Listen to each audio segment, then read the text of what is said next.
Selamat pagi kawan, hari ini ada berita hangat lagi ya terkait dengan keputusan Presiden Donald Trump untuk mengenakan tarif impor otomotif ya bagi berbagai negara. Ya, Presiden Donald Trump yang kembali menjabat pada Januari 2025 telah menerapkan kebijakan tarif impor yang agresif sebagai bagian dari agenda American First. Sejak awal masa jabatannya yang kedua, ia mengumumkan peningkatan tarif pada berbagai negara, termasuk mitra dagang besar seperti Kanada, Meksiko, dan China. Misalkan pada Februari 2025, Trump memberlakukan tarif 25% untuk impor dari Kanada dan Meksiko, serta tambahan 10% untuk China, di atas tarif yang sudah ada. Baru-baru ini, pada 2 April 2025 ya, kemarin ya, ia mengumumkan tarif dasar 10% untuk semua barang impor ke Amerika Serikat dengan tarif lebih tinggi untuk berbagai negara tertentu, termasuk hingga 25% untuk produk baja dan aluminium dari berbagai belahan dunia. Kebijakan ini bertujuan untuk melindungi industri dalam negeri Amerika Serikat, mengurangi defisit perdagangan dan menekan negara lain terkait isu seperti imigrasi ilegal dan penyelundupan narkoba. Namun, kebijakan ini memicu respons balasan. Kanada dan Meksiko misalkan telah menerapkan tarif balasan terhadap barang-barang Amerika Serikat seperti energi, otomotif, dan produk pertanian. Uni Eropa juga membalas dengan tarif senilai miliaran dolar untuk produk Amerika Serikat seperti baja dan aluminium. Ini menandakan eskalasi perang dagang global. Apa dampak positifnya bagi negara-negara lain? Ternyata ada dampaknya gitu guys ya. Peluang substitusi pasar pertama ya. Negara-negara seperti Indonesia bisa memanfaatkan peluang untuk menggantikan produk dari negara yang terkena tarif tinggi, misalkan China ya, di pasar Amerika Serikat atau pasar lain. Jika tarif membuat barang China lebih mahal, produk serupa dari negara lain bisa menjadi lebih kompetitif. Yang kedua adalah diversifikasi pasar. Ketegangan dagang ini mendorong negara-negara untuk mencari pasar alternatif di luar Amerika, memperkuat kerjasama ekonomi regional seperti dengan BRICS, Brazil, Rusia, India, China, Afrika Selatan atau ASEAN. Yang ketiga adalah peningkatan produksi lokal. Negara-negara yang terkena dampak bisa fokus mengembangkan industri dalam negeri untuk mengurangi ketergantungan pada ekspor ke Amerika Serikat sehingga memperkuat ekonomi jangka panjang. Selain dampak positif, ternyata dampak negatifnya sangat banyak. Mari kita lihat satu persatu. Yang pertama, penurunan ekspor. Negara-negara pengekspor besar ke Amerika Serikat seperti China, Kanada, Meksiko, dan bahkan Indonesia yang berada di peringkat 15 surplus perdagangan dengan AS menghadapi kesulitan karena tarif membuat produk mereka lebih mahal dan kurang kompetitif di pasar Amerika Serikat. Yang kedua, terjadi gangguan rantai pasokan global. Banyak negara bergantung pada rantai pasok yang melibatkan AS. Tarif ini mengganggu aliran barang, meningkatkan biaya produksi, dan memperlambat perdagangan internasional. Yang keempat, inflasi dan biaya hidup. Negara-negara yang mengimpor barang dari AS yang kini lebih mahal karena tarif balasan atau bergantung pada komoditas dalam dolar seperti minyak akan menghadapi kenaikan harga dan daya beli masyarakat. Keenam, ketidakpastian ekonomi. Kebijakan Trump menciptakan volatilitas di pasar global. Bursa saham di Jepang, Korea Selatan, dan Eropa turun, dan nilai tukar mata uang seperti peso Meksiko atau euro Eropa melemah terhadap dolar AS. Ia menguat lebih dari 2% terhadap mata uang lainnya. Dan yang ketujuh, akan terjadi risiko resesi global.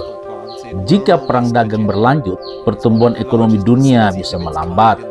Ekonom memperkirakan dampak ketidakpastian ini bisa mengurangi pertumbuhan global setidaknya 1% dalam beberapa kuartal ke depan. Contoh spesifiknya, China misalkan, surplus perdagangannya dengan AS $1 triliun pada 2024, itu akan terancam. Tetapi China bisa mengalihkan ekspor ke pasar lain atau meningkatkan konsumsi domestik.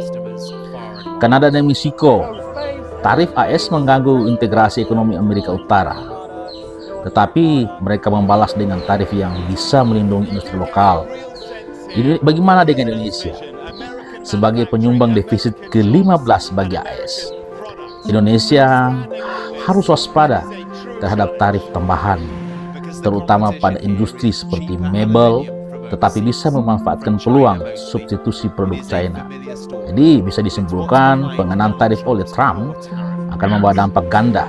Di satu sisi ada peluang bagi negara lain untuk mengisi kekosongan pasar atau memperkuat ekonomi lokal. Di sisi lain, gangguan perdagangan, inflasi, dan ketidakpastian global menjadi tantangan besar.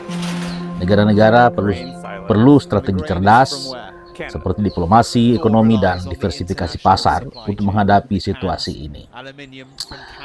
Ancaman yang baru bagi ekonomi Indonesia ini datang dari Washington ya, dan hal ini jika benar-benar diterapkan, terutama pada barang otomotif yang dirakit di luar AS, ekspor Indonesia akan terancam secara telak, ya, terpukul secara telak. Center of Economy and Law Studies (CELOS) Bima Yudhistira menegaskan bahwa ekonomi Indonesia kini lebih rentan terhadap ancaman dari Amerika dibandingkan Tiongkok, yang selama ini dianggap sebagai faktor utama ketidakstabilan global. Setiap 1% penurunan pertumbuhan ekonomi Amerika akan berdampak 0,08% terhadap pertumbuhan ekonomi Indonesia. Sebagai perbandingan, dampak dari Tiongkok hanya 0,05%, ujarnya pada Rabu kemarin ya. Ketergantungan Indonesia terhadap pasar AS sangat besar, terutama di sektor otomotif dan elektronik. Rata-rata 4,6 triliun rupiah nilai ekspor kendaraan bermotor dan suku cadangnya ke AS per tahun. Barang elektronik juga mendominasi ekspor kita ke sana, jelas Bima. Jika ekspor ke AS terpukul, efeknya bisa merembet ke industri manufaktur, nilai tukar rupiah, dan kepercayaan investor global. Bukan hanya perdagangan yang berisiko terganggu, tetapi juga stabilitas pasar keuangan. Jika ekonomi AS melambat akibat perang dagang, investor global cenderung menarik dananya dari negara berkembang seperti Indonesia. Investor akan lebih berhati-hati menaruh modalnya di saham dan aset negara berkembang. Mereka cenderung memilih instrumen yang lebih aman sampai ada kepastian soal dampak tarif ini, kata Bima. Dampaknya bisa sangat serius bagi rupiah. Jika arus modal keluar meningkat, rupiah bisa melemah lebih cepat, menaikkan biaya impor dan memicu inflasi. Bima menegaskan bahwa pemerintah Indonesia tidak bisa pasif menghadapi ancaman ini.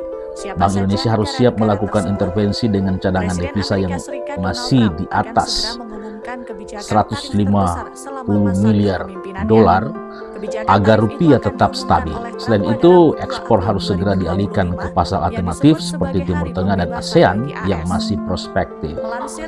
Indonesia juga harus bersiap menghadapi serbuan produk murah dari Tiongkok dan Vietnam akibat kebijakan tarif AS.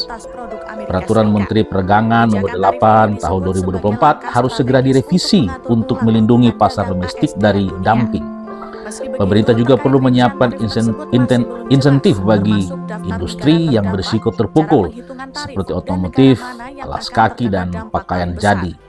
Diskon tarif listrik, suku bunga rendah, dan stimulus daya beli domestik harus segera digulirkan untuk mencegah gelombang PHK.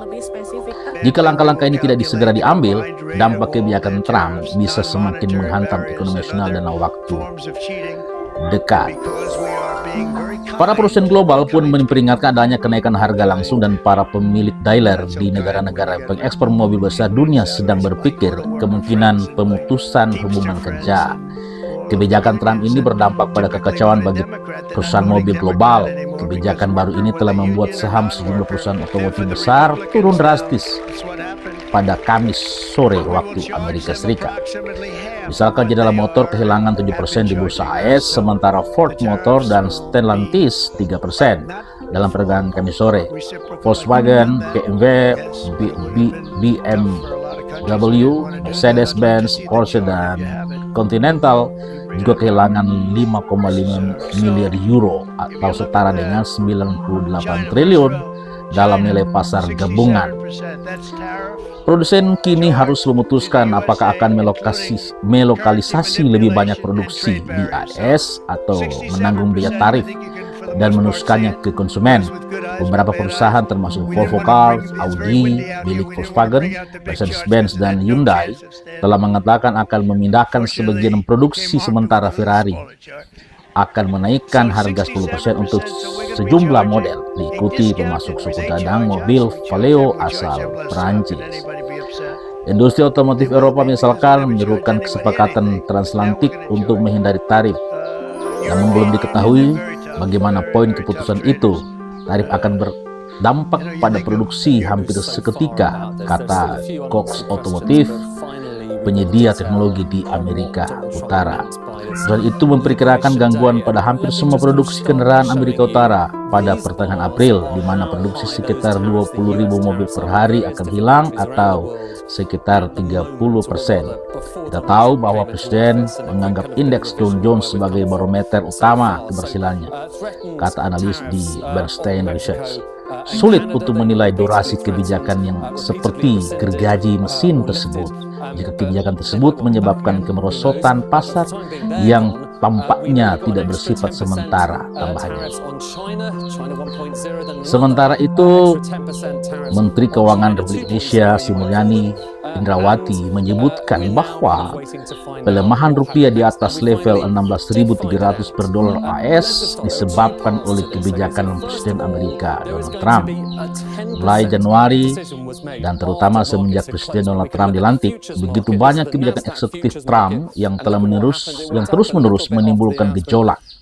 Gejolak ini dirasakan di seluruh dunia dan ini terefleksikan pada kurs rupiah, katanya saat konferensi pers APBN kita edisi Maret 2005 di Jakarta pada Kamis kemarin.